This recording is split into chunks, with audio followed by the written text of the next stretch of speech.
Okay, this is our group video. So our topic is derivative. My name is Bruce. So let's talk about our topic. Our topic is derivative.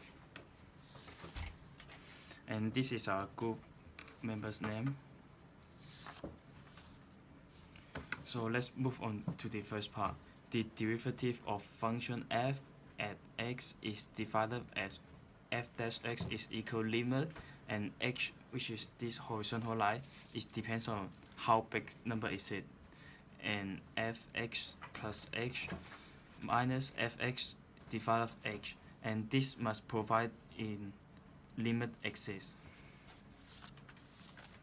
And they have lots of rule to derivative. So let's talk about the first rule, which is the constants rule. And when fx is equal k and it does the derivative is equal 0. And the second rule, which is same rule, for example, x equal fx plus gx, and it does the derivative is equal f dash x plus g dash x. And the third rule is the difference rule. For example, fx minus gx, and which is equal f dash x minus g dash x. And let's talk about the fourth rule, which is the power rule.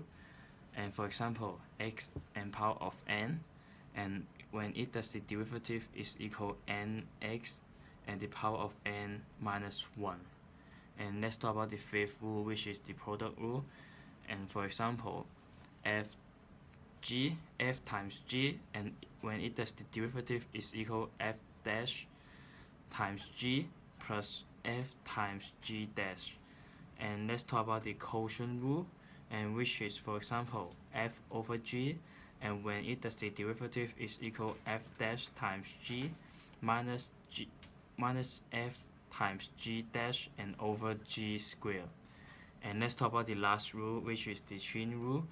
And for example, f bracket g x, and when it does the derivative is equal f dash bracket g x and close brackets times g dash x. So let's move on to the colon.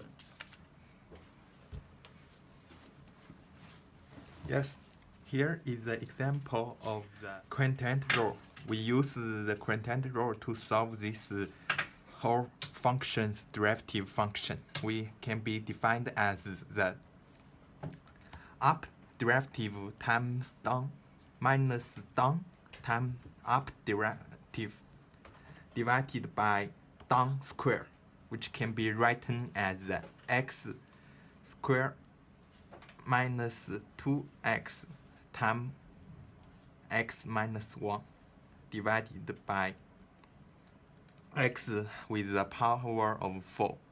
And the final answer is minus x plus 2 over x with the power of 3. The implication, we are going to talk about the revenue maximum and the minimum and the profit.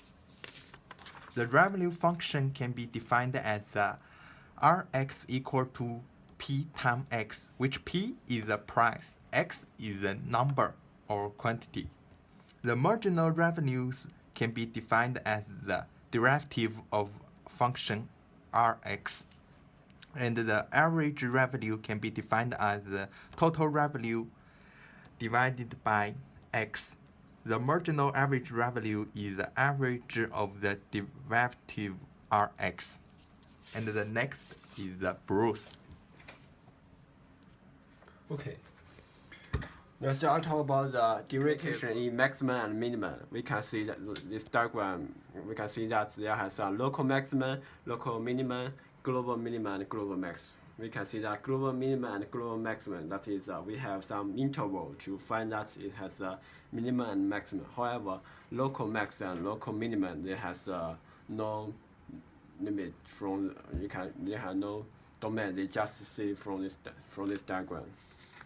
Next, I talk about the profit implication in the profit. The first one is profit function. It is PA equals Rx minus CX. So the marginal profit is the first derivative equals marginal revenue minus marginal cost is R dash X minus C dash X. Next, I talk about the average profit. Average profit is average px equals px divided x. Next is Kun. Now we go another example. Suppose you have a product with equation given by this equation, and the question one is what is the total revenue function for this product? And for the question one, the revenue is equal to quantitative multiplied price, which is equal to this function, and we have to do the first derivative. Then we'll let the derivative equal to 0, and we can find the stationary points. The question 2 is what price should we set to maximize total revenue? For the question 2, we have to do the second derivative, which is equal to this equation. And when Q equal to 80.7, we can find the maximum revenue. Thanks for listening.